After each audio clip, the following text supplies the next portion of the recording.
अस्सलाम वालेकुम। Welcome to our channel Novelistan Urdu novels library. कैसे हैं आप सब लोग? उम्मीद है आप सब ठीक ठाक होंगे, खैरियत से होंगे। आज आपके लिए लेकर आई हूँ न्यू नॉवेल मेरी बारिश हो तुम की एपिसोड नंबर 10। मेरी बारिश हो तुम राय की राइटर हैं मलाइका रफ़ी। आप इनका फेसबुक पेज सर्च कर सकते हैं मलाइका द राइटर के नेम से। बहुत अच्छी राइटर हैं। वहाँ पे आपको अदर इनके नॉवेल्स भी मिल जाएंगे बहुत अच्छे। और अभी हम पिछले एपिसोड्स में हम हिबा और बिलाल का माजी पढ़ रहे थे, और कि किस तरह से हिबा और बिलाल मिले थे और कैसे इनकी मोहब्बत स्टार्ट हुई थी। सारा डिटेल में अभी इस एपिसोड तक जो है ना माजी चलेगा, और फिर नेक्स्ट एपिसोड से वापस हम हाल में आ जाएंगे जहाँ के हिबा की शादी उमर से हो चुकी है। तो किस तरह से हिबा और बिलाल बिछड़ेंगे या कैसे अलग होंगे, कैसे इनकी मोहब्बत बीच में ही अधूरी रह जाएगी, ये हम आज की एपिसोड में पढ़ेंगे। और स्टोरी है ये एक जर्नलिस्ट की, एक लड़की जो कि एक बहुत अच्छी जर्नलिस्ट है, और एक हैंडसम पॉलिटिशियन जो कि हैंडसम पॉलिटिशियन जो है वो हिबा जर्नलिस्ट के प्यार में कैसे पड़ जाता है, और कैसे इनकी स्टोरी जो है ना पढ़ती है, वो तो हम ये अभी एपिसोड्स में पढ़ ही रहे हैं। अब आज हम इनका माजी, इनका एंड हो जाएगा आज के एपिसोड में, फिर हम बढ़ेंगे इनके हाल की तरफ। चलें जल्दी से जाकर आप चैनल को सब्सक्राइब कर दें, वीडियो को लाइक कीजिएगा, शेयर कीजिएगा, अच्छे अच्छे रिव्यूज़ दीजिएगा, और बेल आइकन को ज़रूर प्रेस कीजिएगा ताकि तमाम एपिसोड की नोटिफिकेशंस आपको वक्त पर मिल सकें। नॉवेल मेरी बारिश हो तुम एपिसोड नंबर 10। राइटर है मलाइका रफ़ी। हेलो बहारे बेटा, हिबा है तुम्हारे पास? जैनब की कॉल पे बहारे अपना सर थाम गई थी। जी जी आंटी यहीं हैं, कुछ काम था ऑफिस का। तो हाँ बेटा जानती हूँ, उसे कॉल नहीं जा रही थी तो सोचा तुम्हें कॉल करके बात कर लूँ। जैनब की वजाहत पे बहारे ने मुस्कुराने की कोशिश की थी। हिबा तो अभी अभी वॉशरूम गई है, मैं कह दूंगी उसे कि आपको कॉल करे। ठीक है बेटा। जैनब के कॉल बंद कर देने के बाद बहारे ने दांत पीसे थे। हिबा क्या कहूँ तुम्हें मैं अब, मैं कल ही इस बिलाल साहब से कहती हूँ अभी के अभी शादी करो हिबा से, और नहीं करना मैंने ये ड्रामा। खुद कलामी करती वो मोबाइल बेड पे फेंक चुकी थी। निकम्मी बन गई है ये लड़की इस बिलाल के इश्क में पड़ के। मुंह ही मुंह में बुड़बुड़ाती वो जैसे हिबा को गायबाना सुना रही थी, और यहाँ समंदर किनारे हिबा उसके पहलू में खड़ी पानी की लहरों को देख रही थी। मुझे अब चलना चाहिए, वो अब बिलाल को देखने लगी। बहुत लेट हो गया है। बिलाल खामोश ही रहा जबकि हिबा का सरापा नजरों के हिसार में था। चलें बिलाल, उससे कहती वो भी जाने के लिए मुड़ी थी जब बिलाल ने उसकी कलाई थाम के उसे रोका था। वो सवालिया नजरों से बिलाल को देखने लगी जिसकी सुरमई आंखों में अनकहे जज्बों की हिद्दत थी। आज नहीं हिबा। हिबा चौंकी थी। यहीं रुक जाओ आज प्लीज सारी रात, वो बोझल लहजे में कह रहा था जबकि हिबा का दिल डूब के उभरा था उस लम्हे। तुमसे बातें करनी है, तुम्हें सुनना है आज। ये साथ बेहद हसीन लग रहा है कि एक सेकंड के लिए भी इस हसीन साथ को खुद से दूर नहीं करना चाहता मैं। हिबा लब काटने लगी जबकि बिलाल ने उसे कलाई से थामे अपनी तरफ खींचा था कि दोनों की सांसें एक दूसरे को के चेहरों को छू रही थी। तुम्हें कुछ दिखाना है। उसकी मध्यम सरगोशी हिबा की धड़कनें बढ़ा गई। क्या? उसने आहिस्तगी से पूछा था। सरप्राइज। उसे नजरों के हिसार में लिए बिलाल आगे बढ़ा था।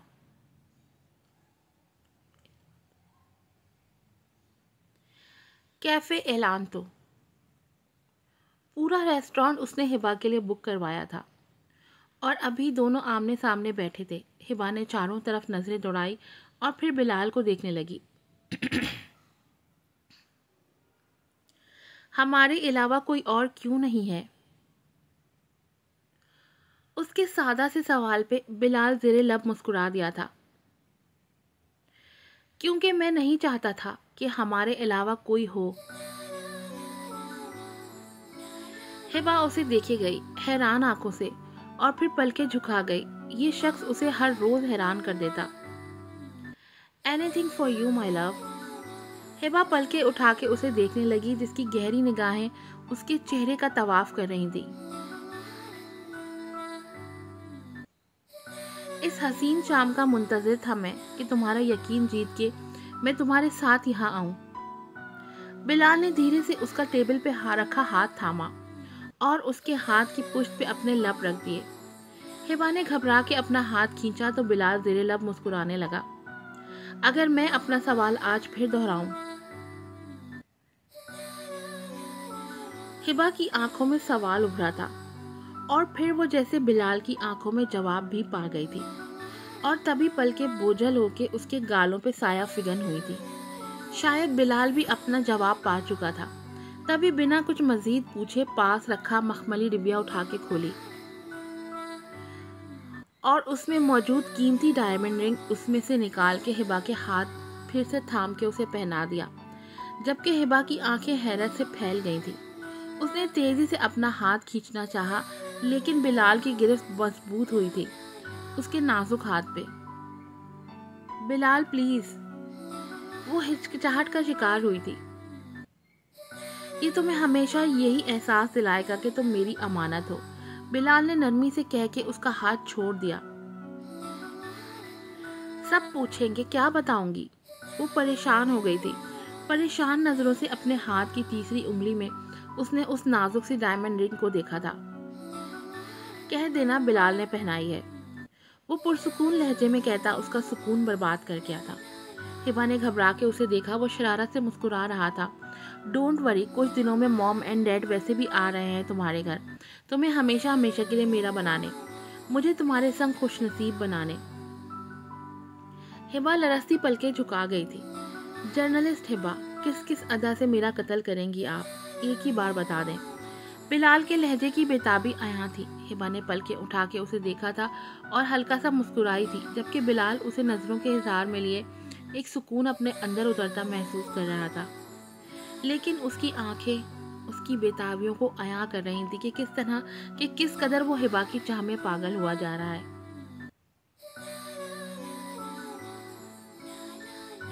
और आज शाम वो जा रहे थे हिबा के घर, हिबा को हमेशा के लिए बिलाल का नसीब बनाने। वो खुश था और बेहद खुश था, इस कदर कि उसके चेहरे की मुस्कुराहट सिमट नहीं पा रही थी। बिलाल उमर को ढूंढता उसके रूम में आया। उमर, उमर।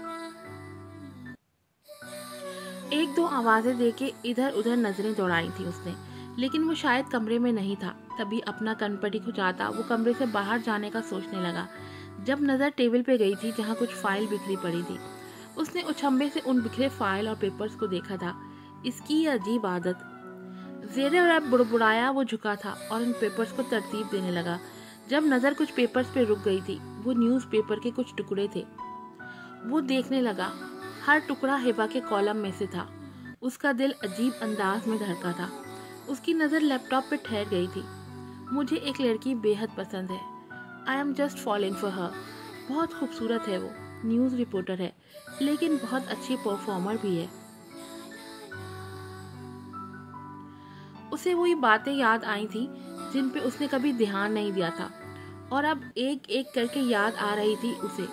कांपते हाथ से उसने लैपटॉप की स्क्रीन ऑन की थी और उसका दिल जैसे धड़कना भूल गया था। सांस आना बंद हो गया था जैसे। हिबा, उसने ज़ेरे लब बेयकीनी से नाम लिया था। आंखें धुंधलाने लगी थी, जबकि उसका पूरा वजूद जल्जलों की जद में आ चुका था।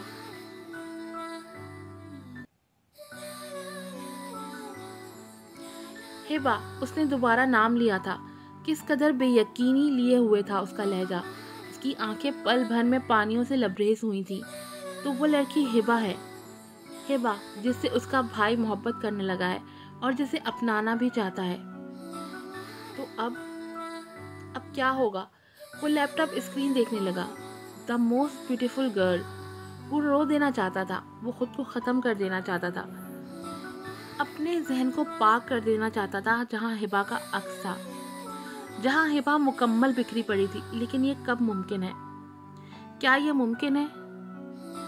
क्या ऐसा मुमकिन है? अभी तो उसने ज़िंदगी के मायने ढूंढ लिए थे और अचानक से जैसे ज़िंदगी मायने खोने लगी थी।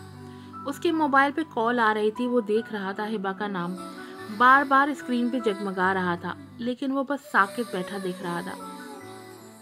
बिलाल। कौसर की आवाज़ पे वो चौंका था। हाँ बेटा, मैं ये कहने आई थी कि शाम को हम जब हिबा के मोबाइल दोबारा से बजना शुरू हुआ था तो कौसर बात अधूरी छोड़ के देखने लगी। हिबा का नंबर था, मगर बिलाल ने साइलेंट पे कर दिया तो कौसर हैरान हुई। हिबा की कॉल क्यों नहीं अटेंड कर रहे? बिलाल बेचारगी से उन्हें देखने लगा। अरे बेटा, रिसीव करो कॉल और हिबा को बताओ हम आज शाम उनके घर जा रहे हैं। नाराजगी है कोई हिबा से? नहीं मम्मा, हम नहीं जा रहे, बिलाल ने आहिस्ता आवाज में कहा तो कौसर हैरान हुई। क्यों बेटा? बिलाल अपने होंठ काटने लगा। बिलाल। उसने नजर उठा के अपनी माँ को देखा। बेटे की आंख में आंसू देखकर कौसर का दिल तड़प गया। क्या हुआ है बिलाल मेरे बच्चे? मामा, सब खत्म हो गया। मैं हिमा से शादी नहीं कर सकता। लेकिन क्यों? कौसर को हैरत हुई थी। वो तो पागलपन की हद तक हिबा को चाहता आ रहा था, तो अब क्या हुआ? उमर हिबा को चाहता है, उसने झुके सर के साथ कहा। कौसर हैरान परेशान वहीं बैठ गई। मम्मा, मैं अपने भाई की खुशियां नहीं छीन सकता, मैं उससे बहुत प्यार करता हूँ। कौसर अपने बेटे का झुका सर देखती रही।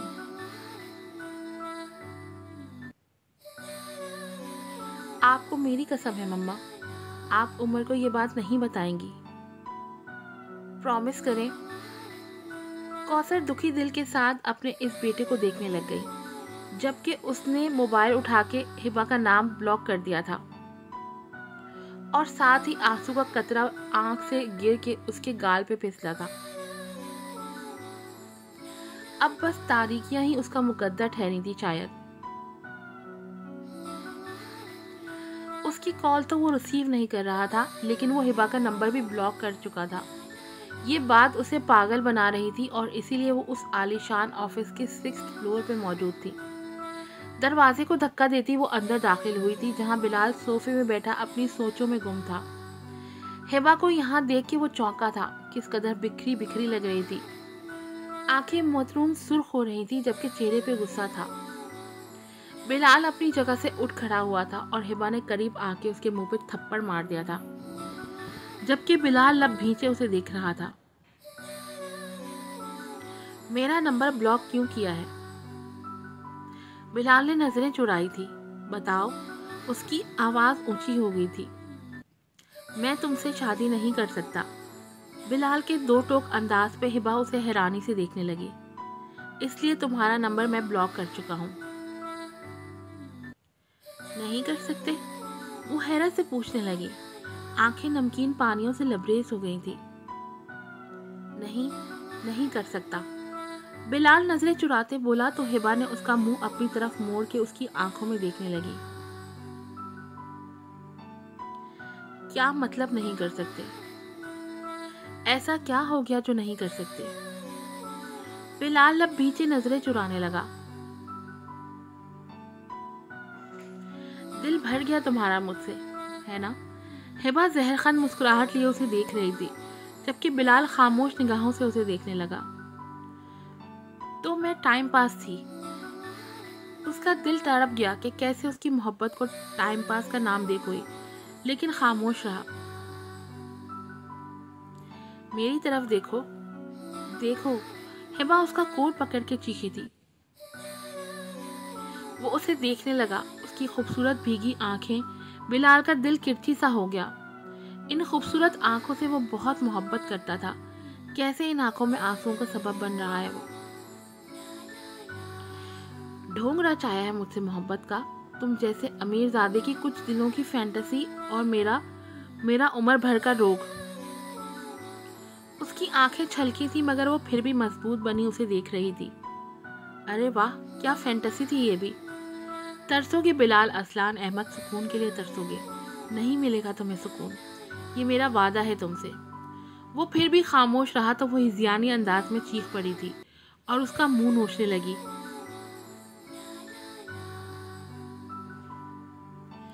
कैसा कर सकते हो तुम मेरे साथ ऐसा? तुम्हारी इतनी जरूरत कि तुम मुझसे खेलो, मेरी फीलिंग्स का मजाक बनाओ। कैसे कैसे? वो हलक के बल चीखी थी और बिलाल को लगा कि जैसे हिबा के गर्दन की रगें फट जाएंगी। हिबा, सब भूल के वो परेशान सा उसे थामने के लिए आगे बढ़ा था, लेकिन हिबा ने उसे थप्पड़ मार के खुद से दूर धक्का दिया था। नहीं कर सकते तुम शादी, यही कहा ना? फूलती सांसों के बीच वो चिल्लाई थी और साथ ही अपने हाथ की तीसरी उंगली से वो डायमंड रिंग निकाल के उसके मुंह पे फेंका था और साथ ही अपनी नाजुक गर्दन में मौजूद उस चेन को भी खींच के फेंका था जो टूट के नीचे गिरी थी, और उसमें मौजूद डायमंड पेंडेंट भी लुढ़क कर नीचे गिरा था और फिर वो लड़खड़ाई थी।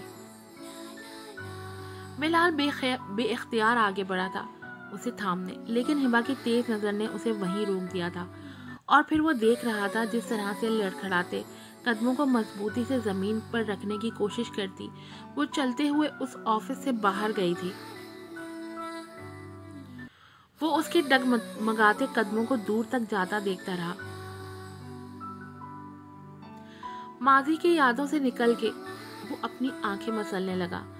उसके बाएं बाजू में हल्का हल्का दर्द हो रहा था। दूसरे हाथ से अपने बाएं बाजू को सहलाता वो सोफे की पुष्ट पे सर टिकाए आंखें मूंदे नींद दराज हुआ था। अब उसे ये सब बर्दाश्त करना ही था। उसे खुशियां क्या रास आती, वो खुद ही सारी खुशियां खुद पे हराम कर चुका था। जिस पागलपन की हद तक वो हिबा की मोहब्बत में गिरफ्तार हुआ था और अब उसे किसी और को सौंप के उससे कई ज्यादा पागलपन की हद तक वो टूट रहा था। बार बार खुद के लिए हिबा की नफरत देख के सुकून नहीं था उसके पास। वो जब जब हिबा के सामने जाता बावजूद जबकि वो खुद को रोक नहीं पाता। उसका दिल करता बार बार हिबा को देखे, बार बार दिल करता उसे दिल का हाल सुना दे, उसके सारे दुख चुन ले।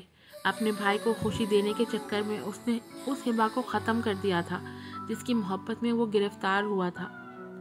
लेकिन वो उसके भाई की बीवी थी और उसे इस बात का ख्याल रखना ही चाहिए था। वो हर रोज़ खुद को ये बावर कराता कि वो उसके भाई की बीवी है, लेकिन हिबा के सामने आते ही वो सब भूल जाता।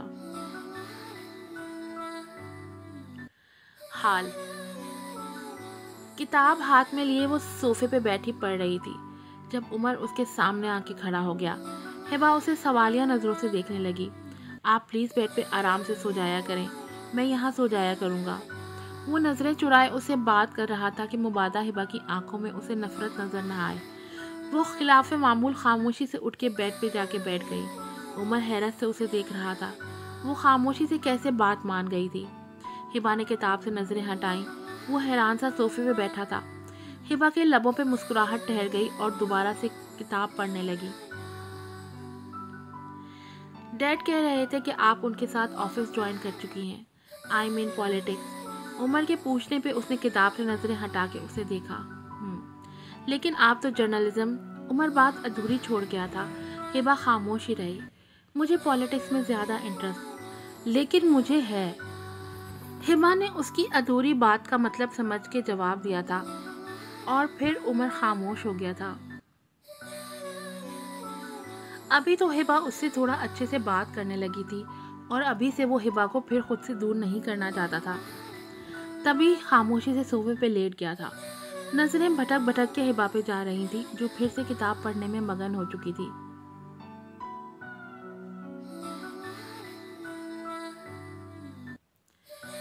मेरे फ्रेंड्स चाह रहे थे कि कल शाम को उन्होंने हमारे लिए डिनर अरेंज किया है, तो अगर आप और मैं, आई मीन मेरे साथ। उमर की बात पे वो फिर से उसे देखने लगी। ठीक है।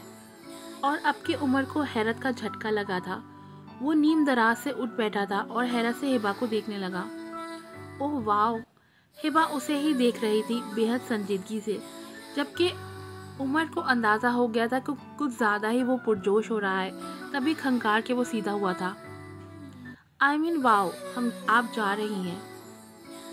मैं सोच रहा था कि शॉपिंग पे जाया जाए अभी। उमर की बात पे वो इस्बात में सर हिलाते किताब साइड पे रख के बेड से नीचे उतरी। ठीक है, चलते हैं।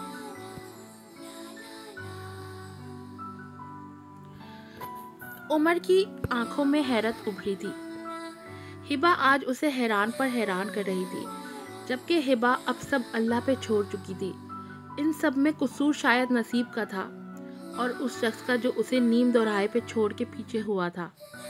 समिया सही कहती है कि सब अल्लाह पे छोड़ के पुरसुकून हो जाओ। जिसने तुम्हारा नसीब लिखा है वही बेहतर जानता है कि क्या है तुम्हारे नसीब में, और वो सब नसीब पे छोड़ गई थी।